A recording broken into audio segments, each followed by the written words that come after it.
Assalamualaikum warahmatullahi wabarakatuh.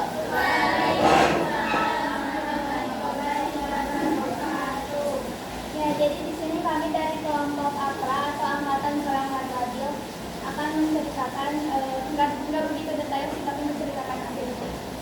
Yang pertama ini ada latar belakang yang akan dijelaskan oleh Khalil. Jadi latar belakang APRA itu ada pembubaran RIS dan negosiasi KMB. Jadi waktu awal Indonesia merdeka tuh Belanda tuh masih belum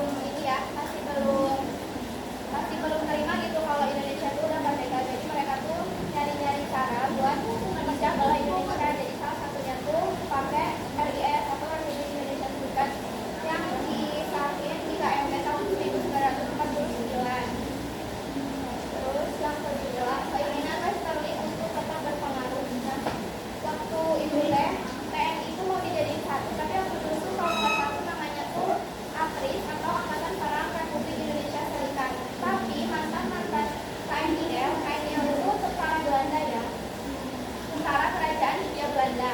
Itu tuh nggak mau kalau misal digabungin jadi satu. Mereka tuh takut kehilangan jabatan, terutama si Westerling ini. Terus jadi Westerling itu bikin angkatan perang sendiri namanya APRA, Angkatan Perang Ratu Adil.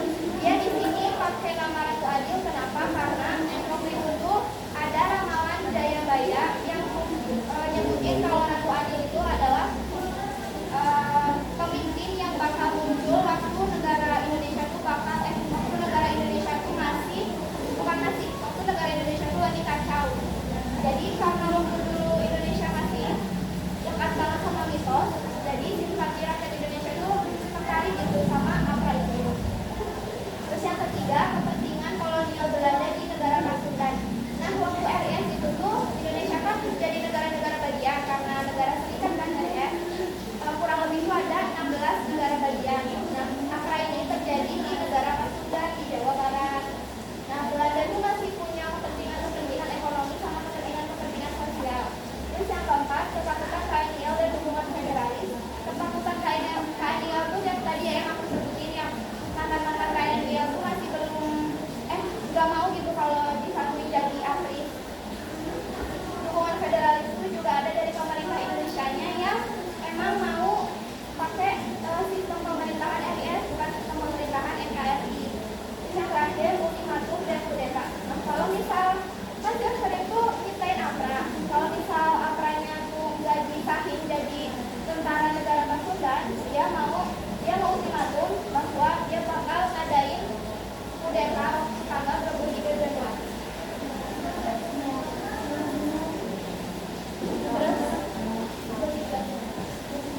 Terus di sini ada tokoh-tokoh yang terlibat.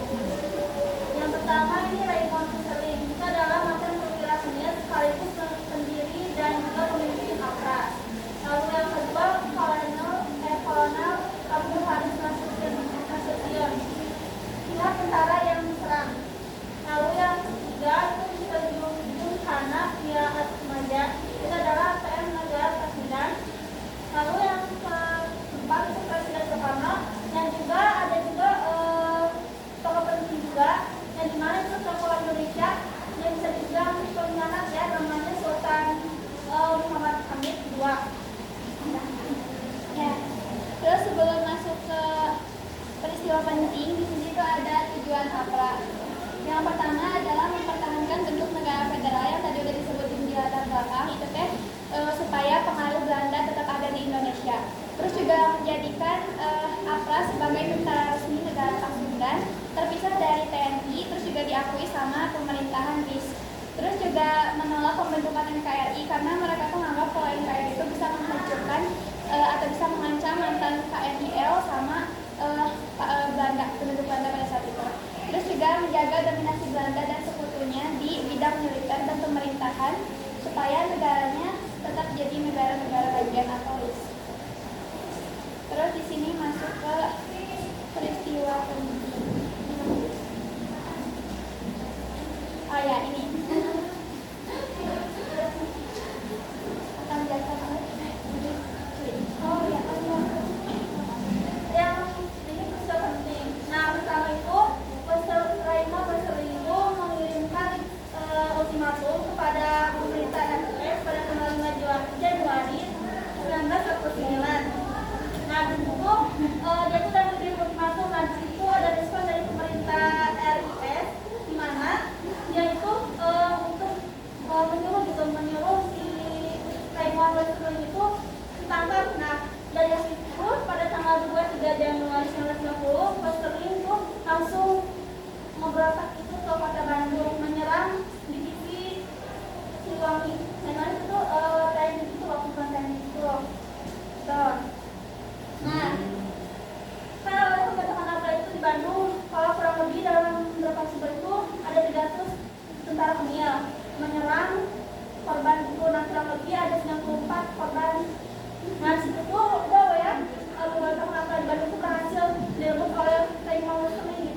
Ristu ngirim pasukannya atau APRIS itu buat menumpas sisa-sisa pemberontakan yang ada. Nah terus dari hasil pemberantasan itu teh sebagian APRA berhasil ditangkap, terus sebagian lagi belum.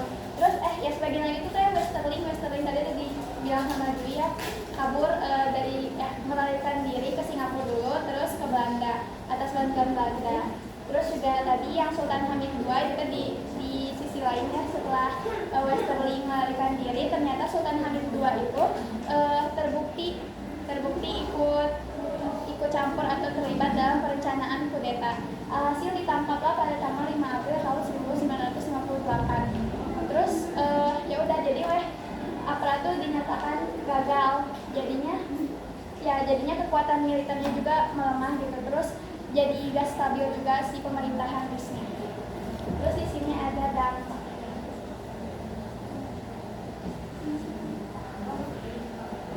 Nah, dampaknya yang pertama menunjukkan masih adanya ancaman terhadap NKRI. Itu jelas ya, karena adanya APRA berarti masih ada gitu sisa-sisa dari Belanda yang emang mengancam keutuhan Republik Indonesia.